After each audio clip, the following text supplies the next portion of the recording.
Yo, everybody. Welcome to Off Panel, a weekly interview podcast about all things comics brought to you by Sketch.com. I'm your host, David Harper, and this week's guest is the artist of comics like Coyotes and the upcoming Bliss at Image Comics. It's Caitlin Yarsky. Thanks for coming on, Caitlin.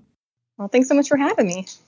So we're going to be talking about a lot of different things involving your work. We're going to be talking about Coyotes and Bliss, your upcoming collaboration with your Coyotes collaborator, Sean Lewis. But I wanted to start, getting into the background of where you came from, because you were not a comics person growing up. You actually, one thing I thought was really interesting, you got a BFA in illustration at the Rochester Institute of Technology. But, at that point, I guess maybe it's possible you were interested in drawing comics. I don't know. Really. I guess I'm curious about, given that you didn't have a lot of interest in comics going into college, why did you initially want to get that BFA in illustration? What were you initially intending to do with it? That's a good question. I really didn't know. I knew I wanted to be an illustrator, but I didn't know what that meant exactly or how to make a living off of that, which, it's still a pretty nebulous thing for a lot of college grads. And I did actually have interest in comics, and I drew comics when I was growing up on my own, but I didn't really think of it as like a career path. I just did it. And I my essay to get into RAT was a comic thing. I did like a 6-page comic about an internship I did. So I've always been interested in doing them, but it just never really clicked for me that it was something to pursue. And I did a few for assignments in school too. But I've always just loved fantasy and science fiction and reading. And I love the fluidity of comics. I love the kinetic feel, even though it's not, technically. And I love animation. And I think that's another thing that inspires me. But I guess I tried a bunch of different paths, after I graduated, I got a game job and was designing games, but I was still kind of groping and trying to find where I belonged in the illustration world. I had a fine art background before college and then was more illustration after that. And then, I tried murals and book illustration and editorial stuff. And I was just kind of going all over the map. And then about 6 years into my game design job, I realized I was not happy there and wanted to go freelance. So I did. And then the idea clicked that I wanted to try comics. So I kind of did this portfolio piece of a 10-page short story of my own and kind of started circulating that. Wow, man. Yeah. I always think it's really interesting. It's when I was in college, I went to school. I knew that I was going to go to college, but I had absolutely no idea what I was going to do once I actually got there. I had no inklings at all as to what I would major in. And it's always fascinating because it's there's two things you have to decide. First, what are you going to get this degree in? And second off, what are you going to do with it once you're done with that? And it's interesting because it's always such a, it's never very point A to B, it seems, for most people. Some people know exactly what they want to do, and I'm terribly envious of them. But, I do think it's interesting, though, because I feel like that meandering path, maybe doing the game stuff and having your fine arts background and everything like that, maybe that informed your art in a slightly different way. Maybe it helped you become the artist you are, even if it wasn't part of, a pure comics plan, if that makes sense. Oh, absolutely. I mean, I learned so much, especially on that game job. I learned so much about composition and typography, and I learned how to animate. I learned a lot about color theory. I mean, I learned probably more on that game job than I did in school. Wow. So yeah, it was a really formative experience. And I still work in games too. Right. That's my day job. So yeah, I mean, everything that I tried, I think, kind of informed and led to this path of going into comics. Sure. Well, to go back, I mean, I read that, from what I understand, maybe that this is incorrect, but from what I understand, Sandman was kind of, the comic that unlocked comics for you. I think it was freshman year of college, maybe it was freshman year of high school. Maybe I made a mistake in your timeline. But what was it about Sandman that kind of, that you connected with? What was it that made sense about that as something that was an inspiration for you? Yeah. It was freshman year of college. My first year was at Bennington College in Vermont. and I transferred to RIT later. So yeah, a friend gave me that book, and I sat down and read it in one night, or the first book, read it in one night, and it just blew my mind. I guess I didn't think comics could be like that, which Sure. is, probably ignorant, but that was kind of where my brain was. And it was just refreshing. And I also think it kind of just fed into like the kind of fantasy that I'm really into. When I was a kid, I was like obsessed with Lord of the Rings, like most people like fantasy were, and like a Wizard of Earthsea, and all these very like kind of otherworldly and a kind of dark way. And Sandman was like kind of perfect for that. The writing is just, it takes you out of this world. Yeah. So it just lit me up. It's amazing. I have never read it at all. Really? I don't know why. It's one of these things. Every time I tell somebody, my friend John Hendrick, who owns Big Bang Comics in Dublin, he actually at one point said he was going to take all of the books and just mail them to me because he thought it was so ridiculous that I never read it. I don't know why I've never read it. It's just, I even there was a DC sale like a couple years back on Black Friday. I bought the entire series digitally. Have not read it yet. I don't know what's wrong with me. Oh, it's okay. You're missing out. It's amazing. But you have plenty to feast on later if you decide to go and check it out. That I do. Adding to.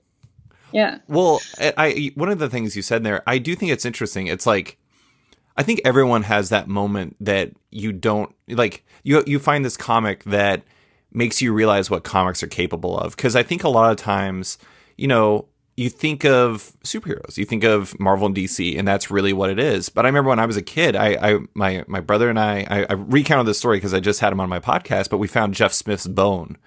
And like, while I love like Calvin and Hobbes and everything like that, Calvin and Hobbes, for some reason, despite the fact it is objectively a comic book, because it was a comic strip, it was something different to me. Bone was like the first time I'd found something so incredibly different in single issues that it kind of opened up what the possibilities of what comics are. And I do think that that's important for people because it's really easy to put comics in a box. And once that box is broken, it becomes something completely different. And I think that's fantastic.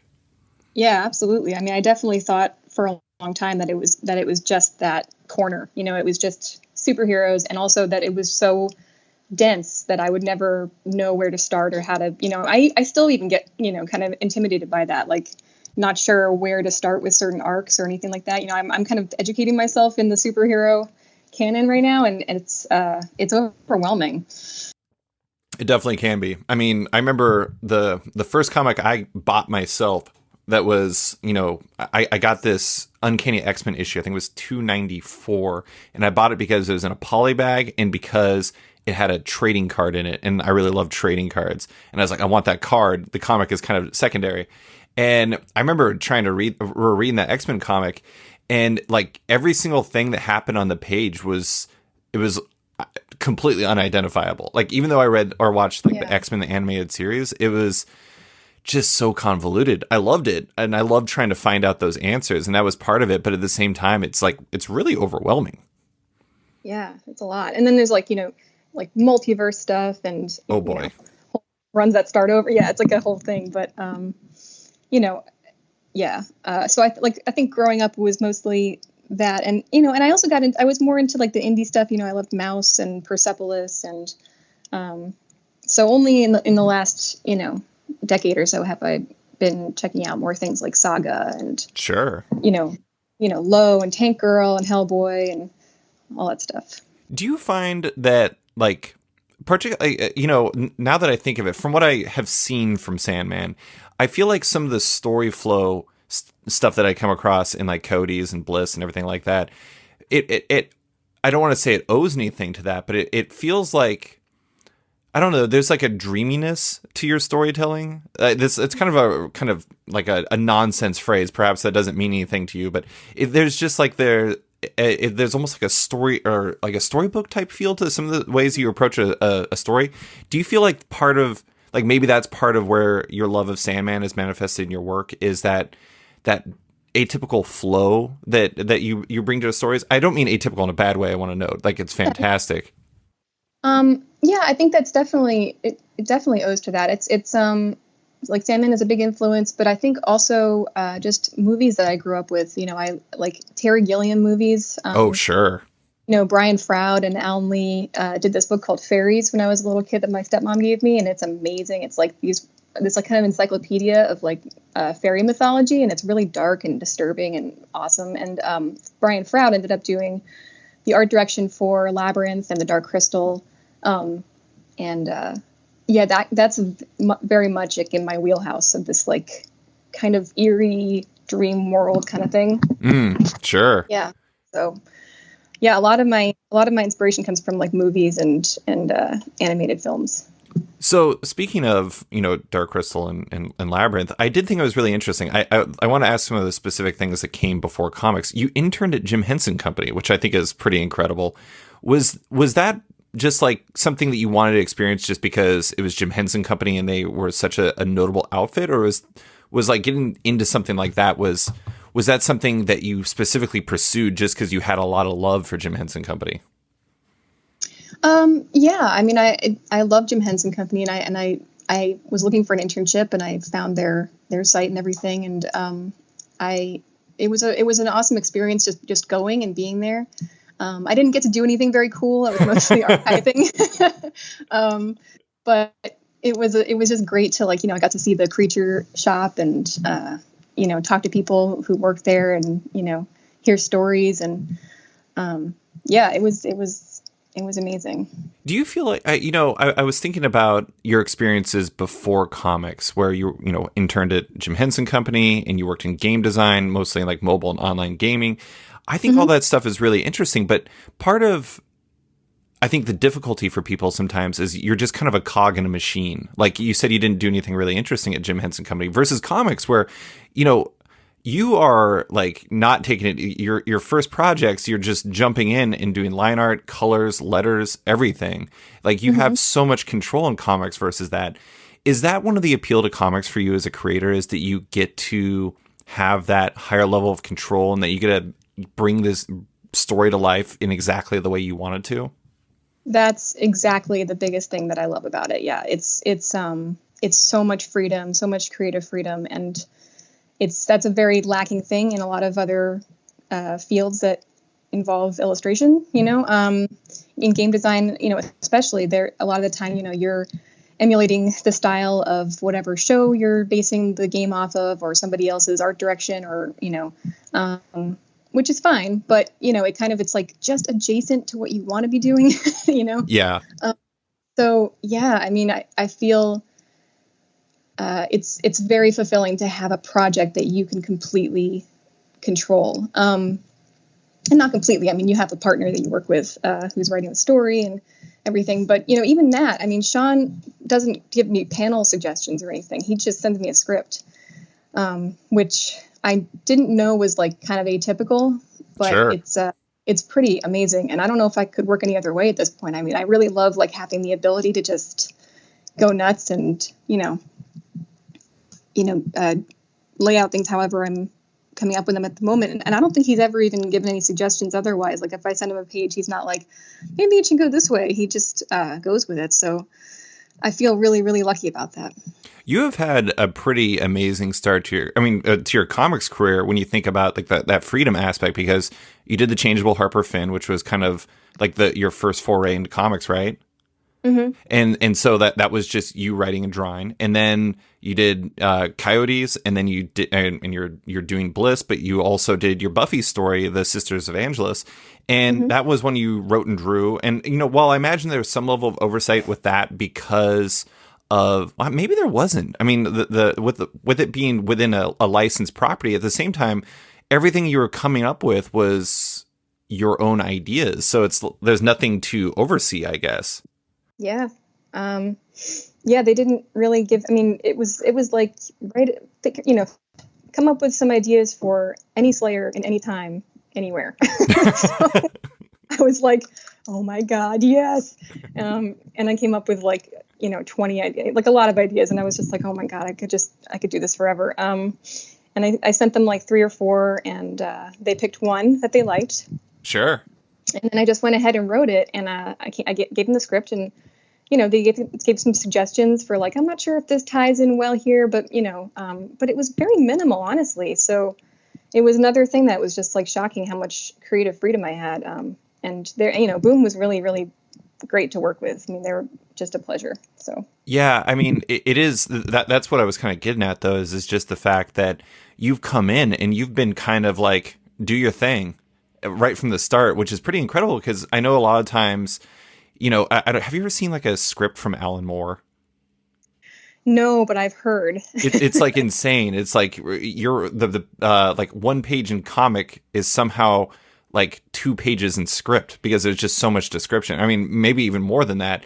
And it seems like you've kind of given the fact that one of the things you found most enticing about comics was the freedom. You've had kind of your run of just pure freedom, which is pretty spectacular. Yeah, I mean, I feel really lucky about it, and I think I've kind of come up with this general rule for myself with comics, which is just that, you know, this is a labor of love. You know, no one's doing it for, you know, to get rich. So it's like, you know, I have this day job, and I love that. But if I'm going to do comics, I want to have the freedom to do it how I want to do it. You know. So how did you decide that you know, you were working in games, you were, you know, had a totally viable career, and obviously you're still working in that, but how did you decide that you wanted to add comics to that? Well, I think it's just that I felt like I wasn't putting my own voice out there, you know? So again, like we were talking about the cog in the wheel and having creative control, I just felt like I needed to get my own style and my own art out there, and that really spoke to me, you know? So I think that was why comics spoke to me so much, is because I felt like that's where I could tell a story, which I love doing anyway. And it almost feels like, I know people kind of cringe at this, you know, like making a movie comparison to a comic, but it kind of feels like you're making one, you know, or like an animated movie, even though it's not moving. It's sort of just like you have all of this freedom to just tell any story you want, and it's an incredible feeling. Yeah, I mean, this is one of those things that people always say is not like accurate, but at the same time, I feel like it's a lot more accurate than what people want to give it credit for. Where it's like it's storytelling without like a budget, where your main limitation is just imagination. Right. And I don't think that I mean, some people poo-poo on that idea, but I feel like it's a lot closer to real than people want to. I mean, obviously, your budget, I think in this case, is time, is trying to make it work within the parameters of like releasing a comic on a consistent basis. Yeah. But at the same time, I do think that you're able to do things in comics that you wouldn't be able to do in like movies or television without a massive budget, because it is really like, you know, time and imagination are your primary like limitations, it seems. Yeah, for sure. And also, obviously, there's stuff you can do in comics that can't be replicated anywhere else, which is also really awesome. You know, there's like, you know, visual things that you can do that are very specific to comics, which is really great. Well, what's an example of a thing you like in that regard? I just mean like layouts that kind of break the fourth wall, or things that that play with paneling that are not really. I mean, they've tried to do that in movies with like comic, movies Yeah. that have been adapted from comics. You know, like playing with panels, moving around and stuff. It's not quite the same. There's something unique about playful paneling that's, you know, you can't really replicate that anywhere else. I think part of the problem with movies when they do that type of stuff is it often feels like an impression instead of like part of the actual format, if that makes sense. Yeah, for sure. But yeah, no, I know what you're saying. There's a lot of things you can do. Like one thing I really like in the first issue of Bliss is I like that first page where you use the rectangular boxes to show. Oh my God, I'm completely forgetting the name of the main, well, semi.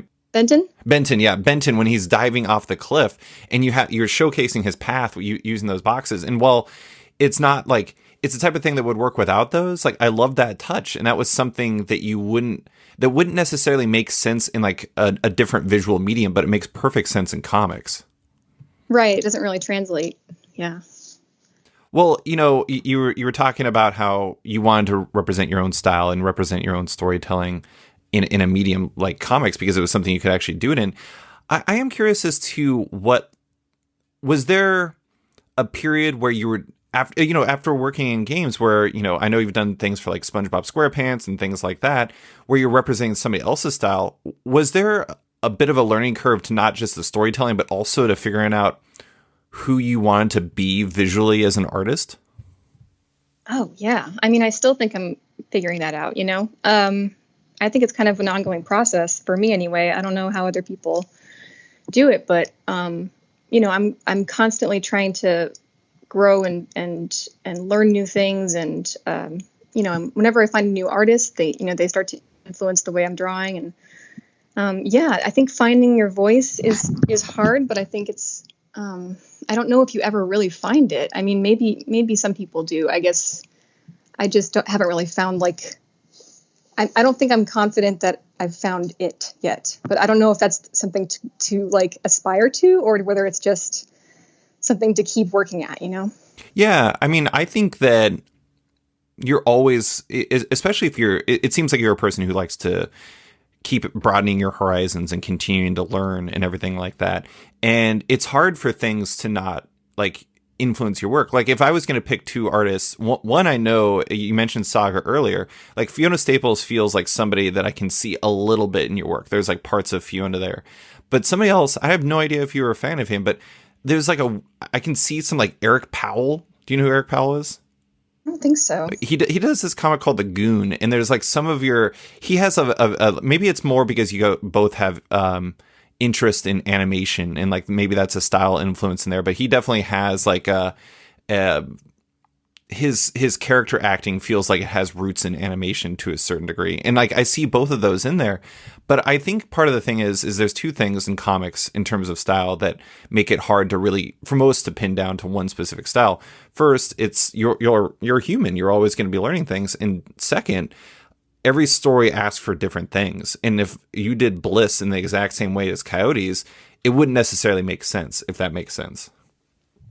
Yeah, absolutely. It's a totally different story. And I'm also noticing that like my style and or sometimes like character designs are shifting slightly as I'm drawing. And I'm pretty sure I'm just going to leave it that way because, well, first of all, because of time, but also because it just kind of shows your process a little bit and shows kind of how you're thinking and how you're evolving. Sure.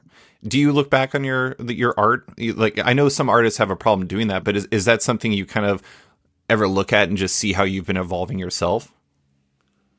I mean, yeah, sometimes, but it's hard. It's very crazy. Like if I look back at Coyotes, I just want to redo everything. So oh man, it's really hard. Yeah.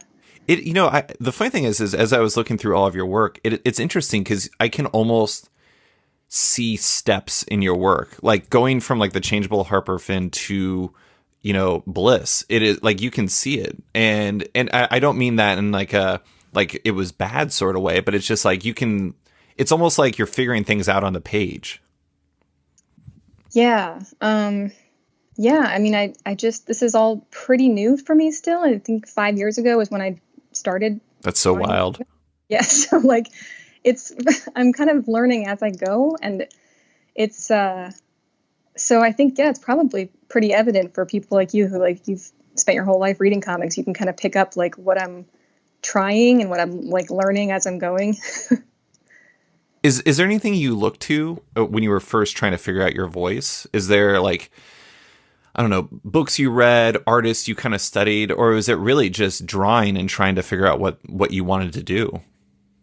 No, I'm always following artists and always like experimenting with styles that inspire me or that I see that look really cool. I mean, but I kind of, it's all over the map. It's not just comic artists. It's a lot of like fine artists and illustrators. So like, like I love James Herron, right? He's an amazing comic illustrator. And Matteo Scalera, Greg Ticini, and, Fiona Staples and Ben Oliver. But like, I'm also really in love with like Arthur Rackham and Brian Froud and, Egon Schiele even, and like Lucian Freud and like John Singer Sargent and like, or like modern people like Wiley Beckert and Carlo Ortiz, Ian McHugh's another one. Oh, but yeah. Yeah. Nicolas Uribe, I'm not sure how to pronounce that, but he's an amazing painter. And I've been looking at his stuff all the time to try to like get better at painting because I'm doing like the covers in oils. Mm-hmm. So I'm trying to like figure out how to do that. And yeah, it's exciting. I love following artists that, that spark something in me. So you said you do the covers in oils. What is your process? Do you do everything traditionally then? No. So for the interior stuff, what my latest process has been is that I'll pencil everything digitally, and then I'll print it out really light, and then I'll ink over that. Mm-hmm. Unless I'm running out of time, in which case I'll just do it digitally. But that's been the process for Bliss mostly. So then for the covers, I've been doing. I mean, for Coyotes, it was a mix of digital pieces and traditional. Mm-hmm. And the whole first volume is digital. But yeah, now I'm kind of into doing oil paintings for the covers. That's awesome. I mean, they look beautiful. Thanks. I do two other people that you had mentioned in a previous interview that you had done. You said Don Bluth and Hayao Miyazaki. And I do, it's interesting. You mentioned earlier about how it's, you said kinetic. And like, then you also mentioned about how that can be hard to do. But I also feel like you can really tell when somebody has like motion in mind as they're drawing. And I kind of feel like that you do. And I wonder how much of that comes from like your love of animation and like because, like I almost can see like a little Don Bluth in your work. And I think that's fantastic because, I mean, Don Bluth's a genius. I mean, Miyazaki is too. I don't want to, discredit him or anything, but it's just, I don't know. That motion element is something that I feel like sometimes isn't necessarily always there for line artists. Like there can be a static nature to it. You mentioned James Herron. He's like the opposite of that. James Herron is like pure energy. Energy. Oh, I love it so much. But anyways, I just think that can be, I don't know. Do you think that the animation background or interest kind of plays a part in that to a certain degree? Oh my God, absolutely. I mean, I love animation. I think if I had the time, or maybe patience to do animation for like a living, I would kind of have tried to do that. But again, that's another one of those like cog in the wheel things where you'd have less creative freedom. Mm-hmm.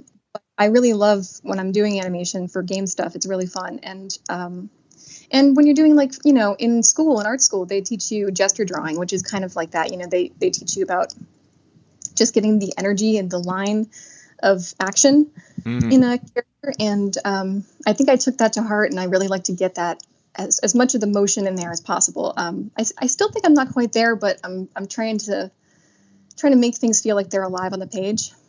I think you do a remarkable job with it. I mean, like Una in your Buffy story that was just a live wire character from panel 1. Well, thanks. That was my sister. She posed reluctantly for that. She's my teenager. Oh boy. I always think photo reference is such a fantastic thing to see, because I know sometimes it's like a 4-letter word for some people, but I love seeing, like, do you know Paulo Rivera at all? Yeah. Mm-hmm. He posts on Instagram sometimes his photo reference, and it is just, out of context, it's like the funniest thing in the world. But at the same time, you can see how like important it is to his process. And I think that, like maybe having your sister helped unlock Una for you.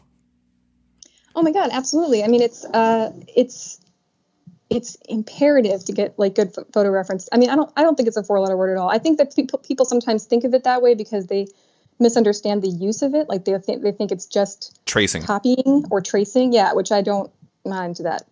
But if you use it right, it's amazing. I mean, like Bliss would look totally different if it wasn't for the friends that volunteered to pose for it. Like I'm making them look like those characters. So with Coyotes, nobody looks like the people who posed for the characters don't look anything like the characters I drew. But for this series, they all look like them. So it's actually like really fun because it feels like they contributed a lot to the overall look. Mm-hmm.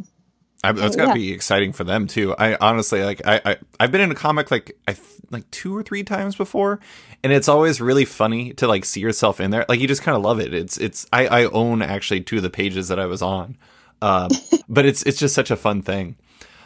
Well, I wanted to ask just a few more questions before we get into some Bliss stuff. But I mentioned this earlier. Like you provide line art, you color yourself, you letter your projects. Mm-hmm.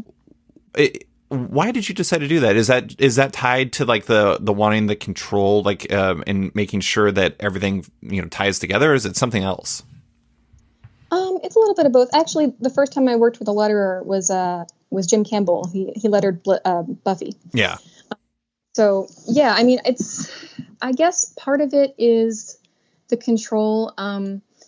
If I was going to let go of one thing, it would be lettering, but I want to be able to pay the people who are lettering like a fair standard rate for that, and we're doing creator-owned comics, so it's not quite the same as like going through Boom or going through, a different publisher. So I kind of want to wait until I can, give somebody like, my friend Clayton Coles, he's offered, but, probably a friend rate or something, but I would rather just pay him like a real, the real rate, because I respect him as an artist, and I want to like, you know what I mean? Yeah, totally. I mean, it's you could get a discounted rate, but at the same time, I mean, like Clayton is like literally an Eisner nominee, and I know.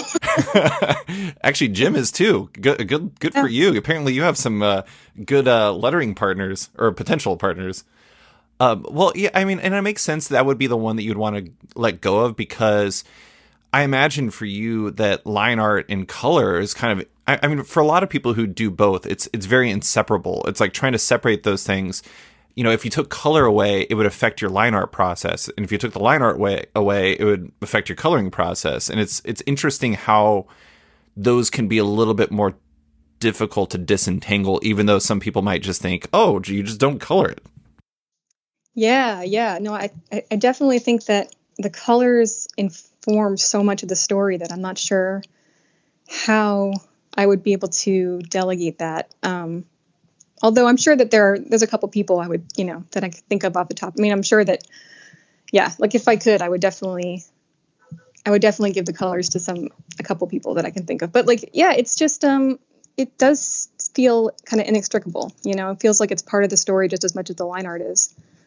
I remember talking to Esad Ribic about his process, and when he was working, because he would paint himself, and when he was working on like Thor, he would put in like a bunch of notes into like Photoshop layers and things like that, just to say what he's done and what he's trying to do and everything like that. And I think that it's interesting, because it's one of those things where I think sometimes almost like delegating duties can be more time consuming than actually doing them yourself. But yeah, maybe not. I don't know. Yeah, I haven't really tried with comics, but it can be in games I've done a lot of delegating, as I was art directing for a while, and that can sometimes be, not necessarily cost effective time wise, but I guess it depends on the person you're working with, Sure. Well, speaking of time wise, I do have to ask. I mean, I have to imagine that is, I don't know. That's. You already probably had a lot to learn as you're jumping into comics, but doing all of it at the same time, do you feel like, is that difficult to manage while still trying to maintain a schedule? Or because like I know with Coyotes that you and Sean were working on that for like 3 years, is part of it just making sure you have the runway necessary to be able to do all those aspects? Yeah, I mean, that is maybe the most stressful part of everything, is the scheduling, because it's, I still have a day job. So it's like, it's like having 2 full-time jobs on top of each other. Yeah. Which, not to complain. I mean, I'm really grateful for the opportunities I've had, but it's a big stressor, especially with deadlines. So I think that's one thing that I'm going to be done with after Bliss. I'm going to be done with like doing 3 issues ahead of time and then scrambling to get everything else done as things are coming out. So I think the plan for the next project I work on is to get everything done ahead of time, like the whole thing. Wow. Yeah, I think it would take a lot of the pressure off and a lot of the stress off, for sure. Well, yeah, I mean, especially given the fact that, 3 issues sounds like a lot. And I think that's kind of like what Image requires before something can get solicited. But even like 3 issues, it sounds like a lot of lead time until you realize that by the time the 3rd issue is there, I don't know, it stacks up a lot quicker than people realize. Because I know some people I know say it takes like 6 issues just to draw a comic, but then you add inking and lettering or coloring and lettering on top of that, and it can be a lot. And also, I mean, I'm gonna be honest, you do not take it easy on yourself from a lettering standpoint. Like maybe it's a lot easier than I realized, but like you like in Coyotes, you gave Duchess her own kind of treatment for her bubbles. And, you know, all the characters, like Red, her, like, you know, text was in red. Her dialogue was in red and everything. And so you use that as storytelling. So it's just as easy, like, as plates and letters in a bubble. You're really going for it. Yeah. Yeah. And the Coyotes, when they were talking, would all be in like handwritten, you know, type. So and then, you know, you get Sean would send over like, what if he says this instead? And I'm just being like, oh my God, I just wrote those letters.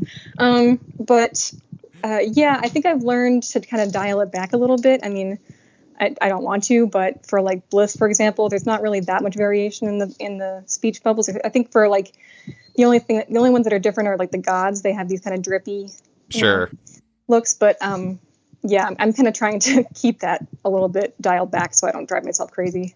Yeah, it's interesting. It's like maybe that's part of the thing that you learn as you're moving along. Is it seems like you're learning things about your own style, but you're also learning efficiencies. You're learning about ways that you can manage all this a little bit better, and sometimes it's like just dialing stuff back. That said, I will say, I'm trying to find it right now.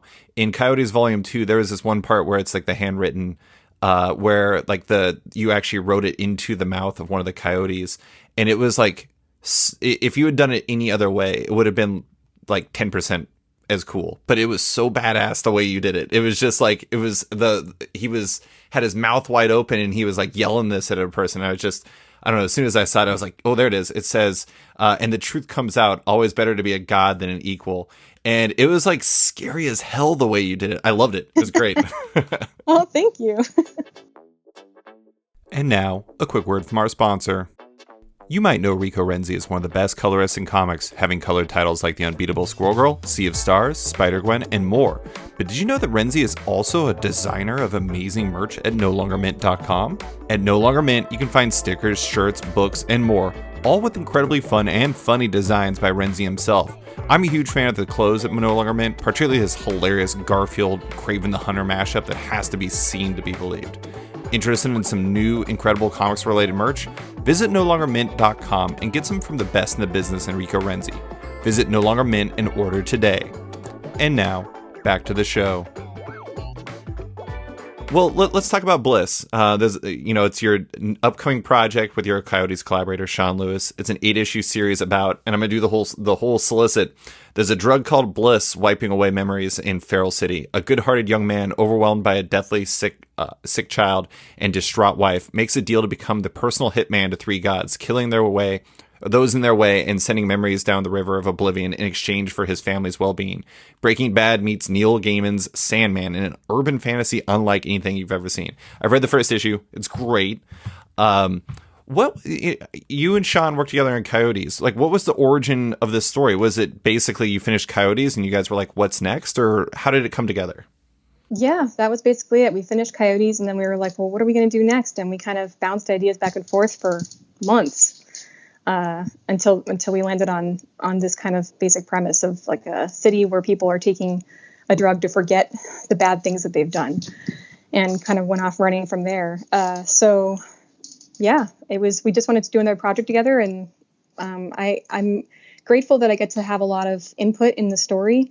So, you know, we can collaborate on the plot and on the characters, and sometimes I'm like, well, do the mobsters have to be human? Could they be giant lizards? And he's like, yeah, okay.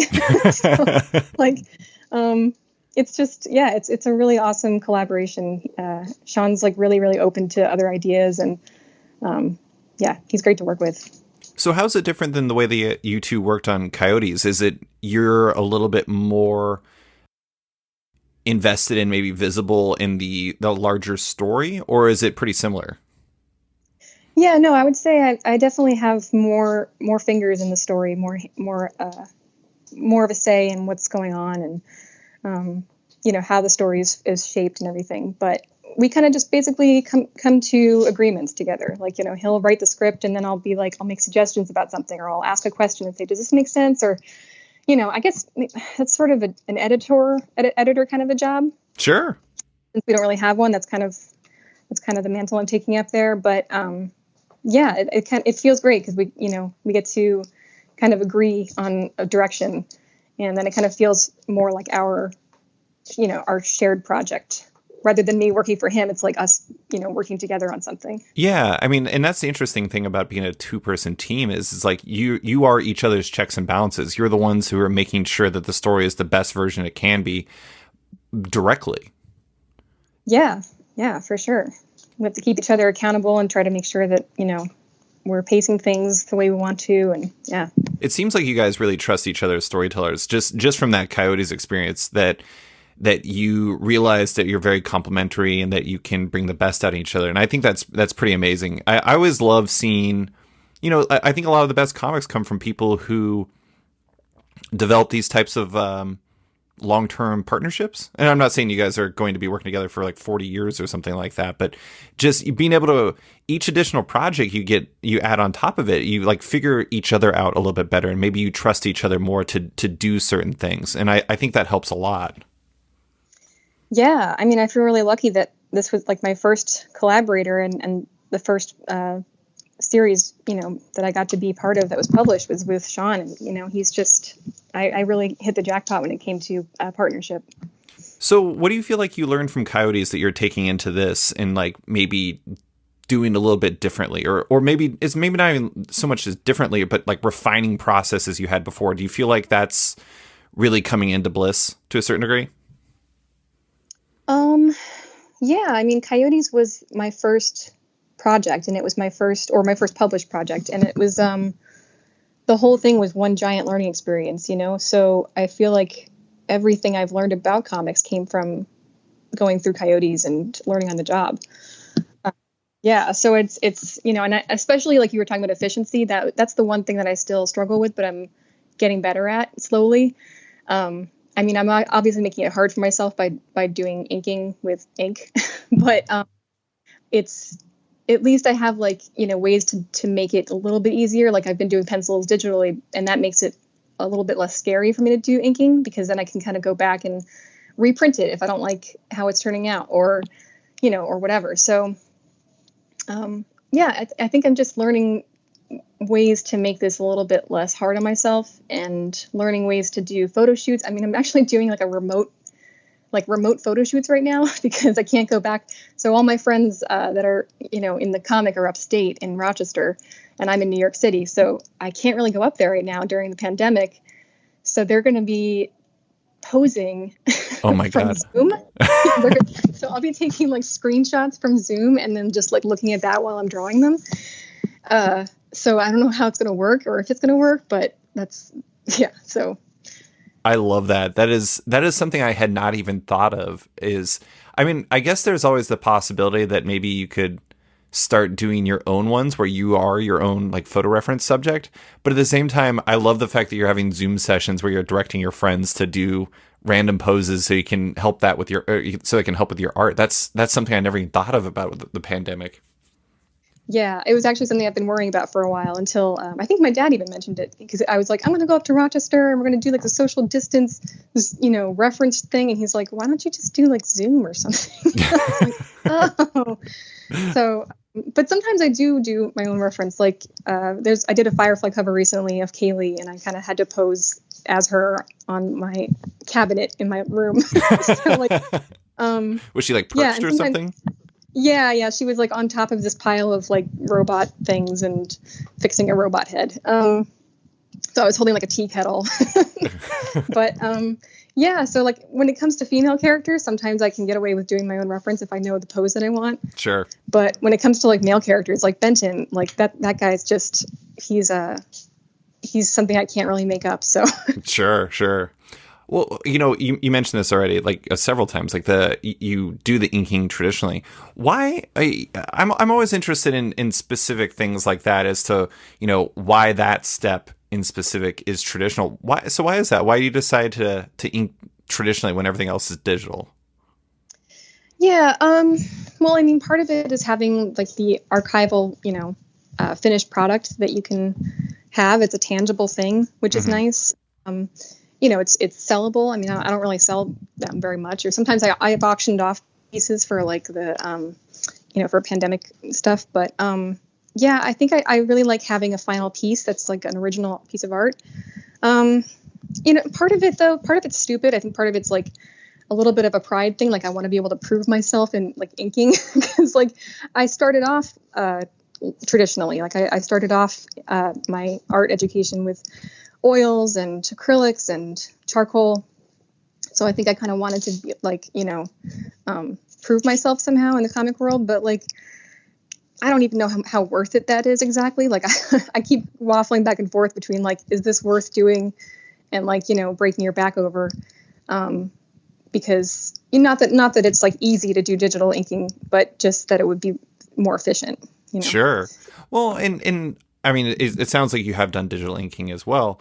I don't know. Mm-hmm. Like I've talked to people who say that there's like almost something that's like lost in it. I mean, not to be overly like poetic and it's almost like ink is a little bit, or traditional inking is a little bit more like soulful. It's like when you get into it, it's like there's a feel to it that you don't necessarily have with digital inking. It's weird how like there is like this actual divide between like the experience of digital pencil and digital inking, but I hear it a lot where inking traditionally just like there's a feel to it that is kind of necessary for some people, and I always find that to be really fascinating.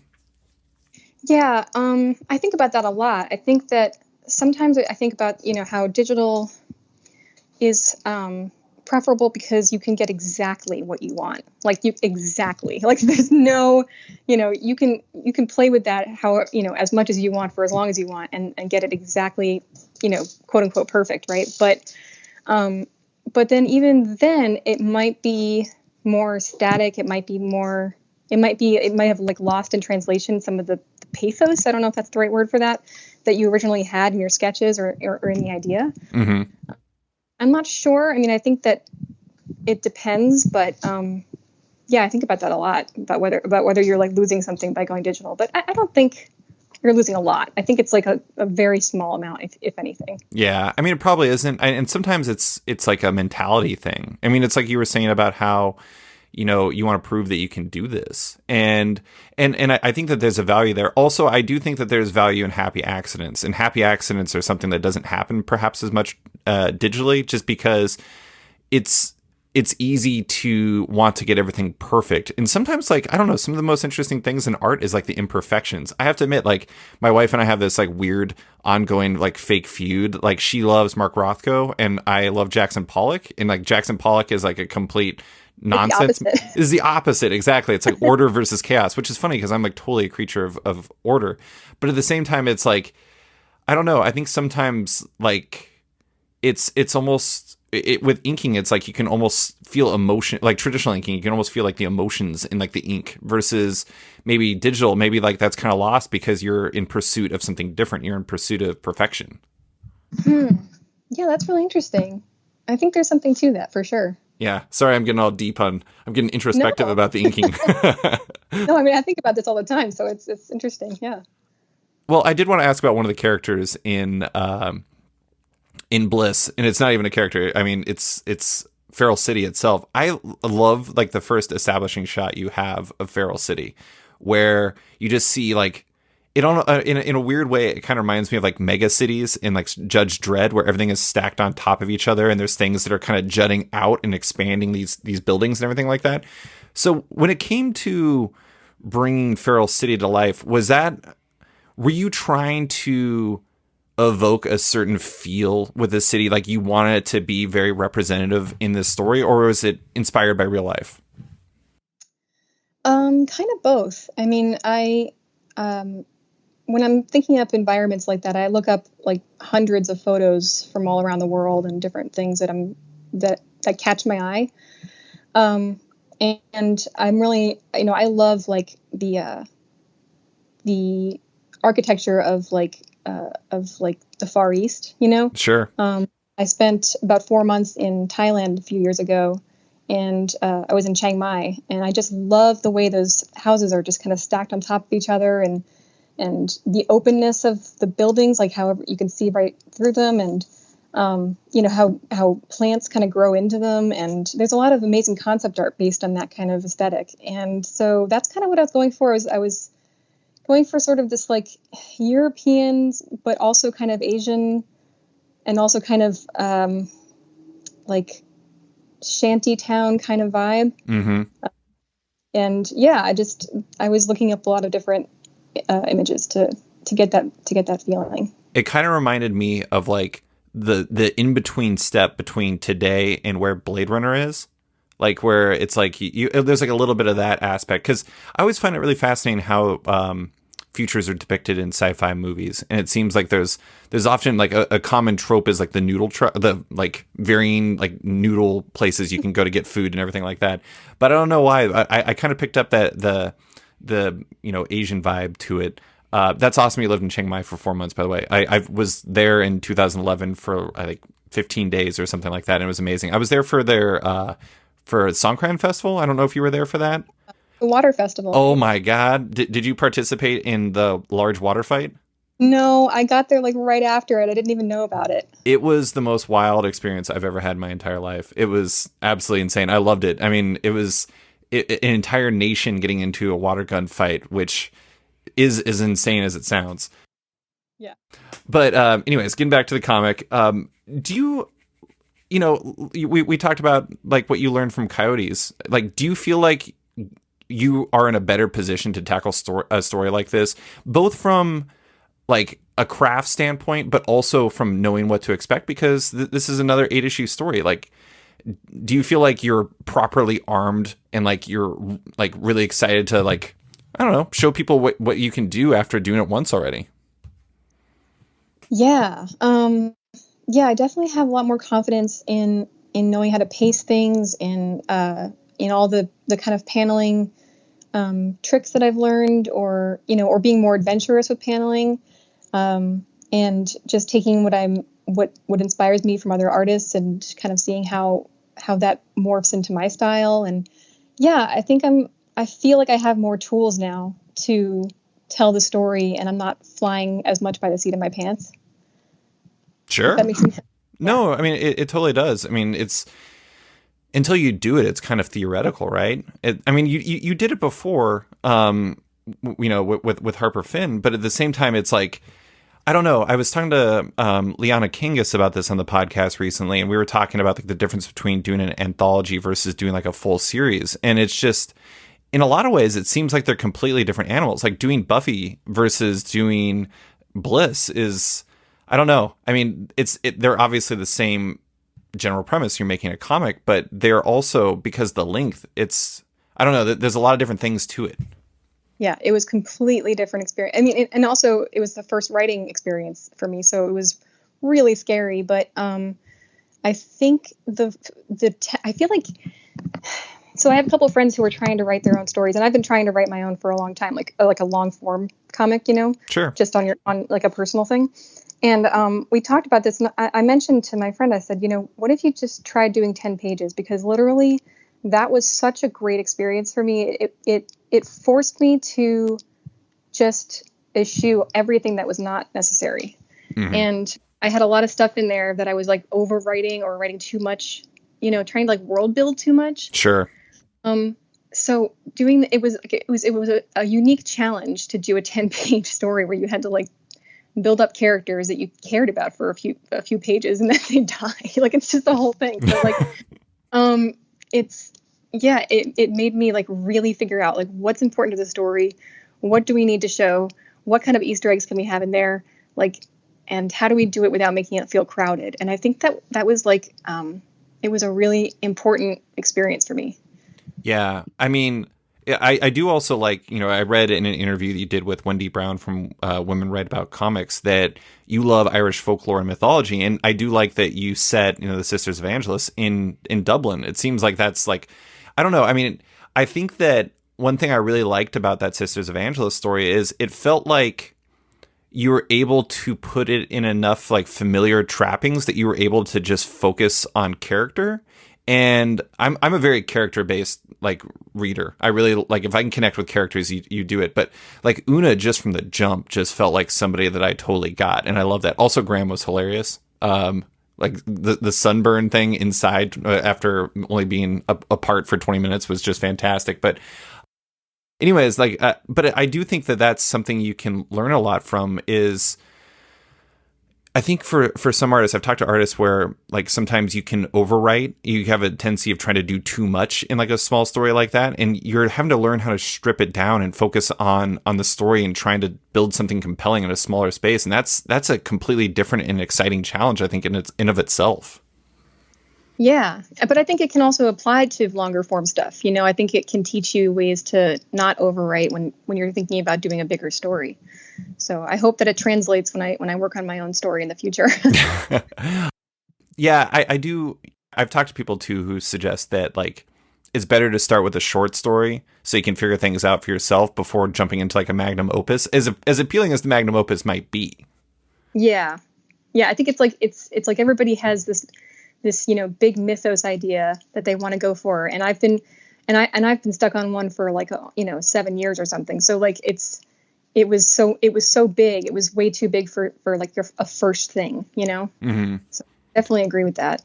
I was listening to a podcast the other day, and it was about like Star Wars, like animated shows. And I have to admit, I love like the Clone Wars and Rebels, which is like a Star Wars animated, or 2 Star Wars animated series. And they were talking about how important, like sometimes people don't have everything figured out from day one, but you have like the framework, and sometimes people need to realize that it's okay to figure things out as you go along. And I thought that was really interesting because it's like sometimes people can be too pursuant to have all like, like I mentioned Bone earlier as a comic I really loved. And like he did 55 issues and he knew where he was going to go at the end and he knew where it was in the beginning, but he didn't have everything figured out in between. And I think sometimes you have to allow yourself freedom to figure it out as you go along, if that makes sense. Yeah, it does. I mean, I'm not super familiar with that whole process because I haven't really written much, but I can imagine that giving yourself space to kind of come up with things on the fly would be really important. Yeah. I do that with comics. I don't like plan out every single thing I'm going to do until I get to the page itself, until I'm already drawing it. And then I go, well, what if I did this, That's really interesting though. So like in your layout phase, you don't have everything locked in. It's like sometimes when you're actually drawing it, you're like, maybe I should do it like this. Yeah, sometimes for sure. I think that's awesome. Thanks. Okay, well, last question for you. I did want to ask about one thing that you did in between all of this, and I know it was only a short experience, but you taught digital illustration at RIT, your alma mater, and I think that's really awesome because I think sometimes it's like helping other people figure out things for themselves can maybe unlock some stuff for you. What was that? Was that experience a valuable one for you? Yeah, I mean, it was really, really hard. I think it was one of those experiences where I learned that I was trying to do too much. But what I mean by that is that a lot of those kids were in their 4th and 5th years, and a lot of them weren't prepared for like getting work out there. And I was trying to I was kind of like, oh God, how do I get them prepared for this? And it was like I was taking it all on myself to like try to get them caught up, which is like insane because I'm one teacher. But so it was just like one semester, but it really drained me because I was trying so hard to get everybody equipped, if that makes sense.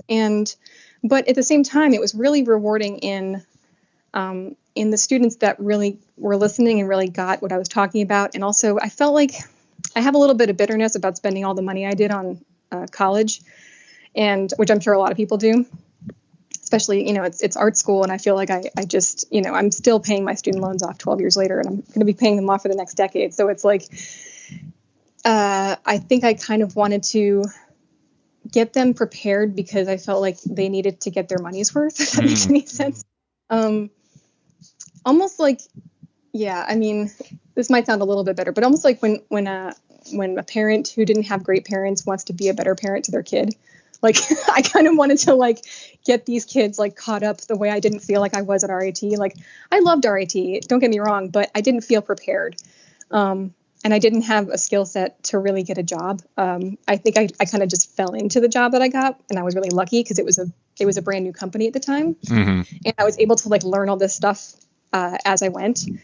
But that's not usually the norm. Like when you get out into the real world, you don't normally get into like the ground level of a company and like can learn everything on the job. So I think like that was part of it, is I really wanted to get everybody prepared so that they felt like they could, they could find work and everything. Of course, that was one of my big regrets about it, is that I really took too much responsibility on. So I think if I taught again, I would kind of tone it down a little bit and just focus on the subject, where everybody is in their arc, So, but it was a big learning experience for me. Yeah, and I think all this stuff is a learning experience. If you went in, I mean, just like drawing comics, it's like it's hard to go in and know exactly how to do something your first time doing it. And beyond that, you also always have some like emotions tangled up in whatever you do. And I have to admit, like every person I talk to everyone has different feelings about art school. It's like some, swear by it, some don't recommend it at all. Others, like you're saying, it's just like there's some good and there's some bad, and it's complicated. And I don't know, as somebody who, my very first job, I was like an intern at this telecommunications company. And then after that, I was hired full time. And I remember going in on my first day, and I was like, none of the stuff I knew how to do, but they were just like, just figure it out. I'm like, okay.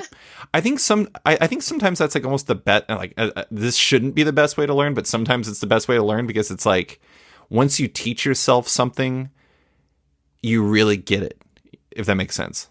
It totally makes sense, and that's how I learn now. I mean, I just took on this new game job in the last fall, and I was just like thrown into the pit, and I was just like, I don't know how to use any of these applications. I don't know how to use the software. I don't know what I'm doing. It was so scary.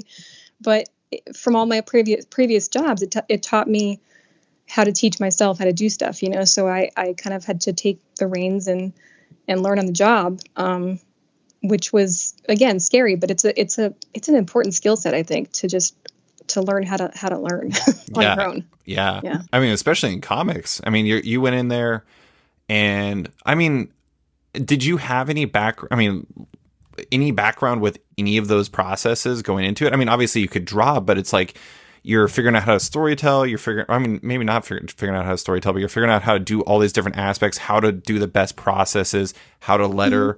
I mean, it's everything you were doing was, a learning process. And I think that, I guess that goes back to like why games and your other experiences were so important, is like it prepared you to basically go from drawing a 10-page comic to working with Sean Lewis on an 8-issue story. Yeah. I mean, I honestly don't know if I hadn't worked in games, if I would have been able to visually translate things properly in comics. Does that make sense? Like, I don't know if I would have had the visual tools to do all that.